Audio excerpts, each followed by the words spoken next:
Si Vice Ganda binatikos ng mismong mga supporters niya dahil sa pag-endorso kay Abalos. Aba, si Abalos mukhang kinakabahan ata kung sino-sino na lang nag-i-endorso sa kanya. Mananalo kaya yan? Sa halalan? Nako, eto si Vice Ganda, ang pagkakaalam ko po, kakamping ito. Pero ang inendorso si Abalos. Naku, may mga nag-comment mismo sa page niya na pera-pera lang daw. Kasi naman, kilala siyang kakamping. Bakit yung mga kakamping senatorial candidates ay hindi niya na-endorso? Na-endorso ba niya?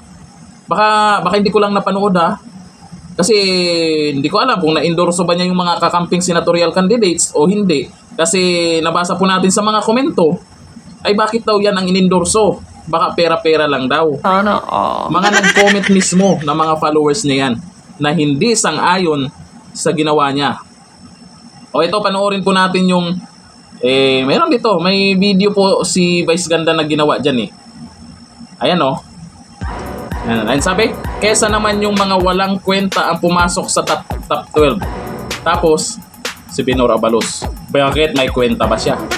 Ako'y nagtatanong lang O ito po anuin po natin yung mga komento dyan Ang sabi ni Sofia Jewel Alejandra, never mind meme, na-encountered ko siya sa isang wedding sa hotel in Makati. Nakita ko may nilait na waiter yan. Dati di magandang halimbawa. Sorry, it's a big no for me. Yun lang.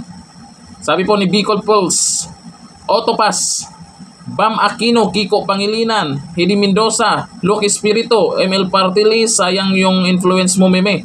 Vice Ganda, maling kandidato yung pinili mo na endorso. Yung mga binanggit niya, yung dapat ang endorso niya, kakamping, bakit ando na siya kadunyor? Kaya nga nasabi ng iba, pera-pera. Kasi ang pag-endorso, alam naman natin kung ano yung napagkasunduan dyan. Ginamit yung kasikatan, bahala na kung sino yung iboto dyan. Sabi ni BDRM, pera lang naman. Ito na. Pera lang naman habol mo dyan, meme. Pero kasi kahit mangurakot yan, may pera ka naman. Pero mga mahihirap na mamamayan, nanakawan yan. Kung ilang milyon binayad sa'yo niyan, milyones din ibubulsya niya ng pagkaupo niya. Naku talaga. Ito, Angel Cools, meme, love kita pero ayaw ko niya. Marami pong nagsasabi na ayaw dyan sa, kung masilip niyo po yung video na ginawa ni Vice Ganda sa kanyang mismong sa kanyang mismong Facebook page, yung video na yan in-upload niya. Yun na nga lang, maraming ayaw. Maraming hindi interesado kay Abalos. Bakit naman? Anong meron kay Abalos? Ba't ayaw nyo? Di ba? May kwenta daw yan Kwenta. Kwento nyo. Eto lang. Nasa alyansa naman yan. Malakas naman yung alyansa, di ba? Sabi ni Dunyor, 12-0 nga Malakas naman, di ba? Kasi, siyempre, pag tuwing rally nila, napapansin nyo, ang dami talagang tao.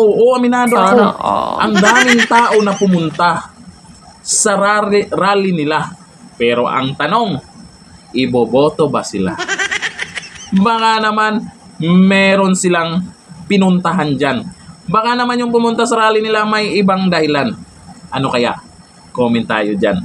At kung malakas naman, dapat kampante sila na kaya nila na hindi kailangang tumalon sa kabila.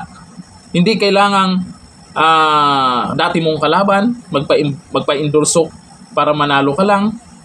Diba? Alam naman natin ang magkatapat po dati sa pagkapangulo si Dunyor at sa kakamping. Diba? Unit team, kakamping. Yan talaga yung nagtapatan dati. Tapos ngayon, wala na. Nagbago ng taktika. Bakit ba? Kung malakas naman yung alyansa, go na. Dapat tiwala kayo sa mga malakas si Dunyor, di ba? Sapat na para mag 12-0, di ba? Dapat nung nandyan kayo, kampante na kayo na mananalo dahil 12-0 nga daw si Dunyor na nagsabi niyan Narinig nyo yan na 12-0, ba't parang ngayon kinakabahan na kayo? Dahil ba ang PDP laban candidates gumagapang na paakyat at halos karamihan ng mga sumuporta sa PDP laban gusto nila vote straight. Di ba? Malaki ang impact nun na kayo ay kalat-kalat na, iba-iba na yung mga nag-endorso sa inyo, Tapos nabawasan pa. Aba, nagkagulo-gulo na. Ang tawag dyan, karma. Minamaliit nyo yung PDP Laban na itong nakaraan dahil kulang. Ang sabi ay hindi nga sila makompleto dyan. Kami 12, 12-0 na yan. Paano maging 12-0 yan? Malabo yan. Malabo pa sa sabaw ng pusip yan.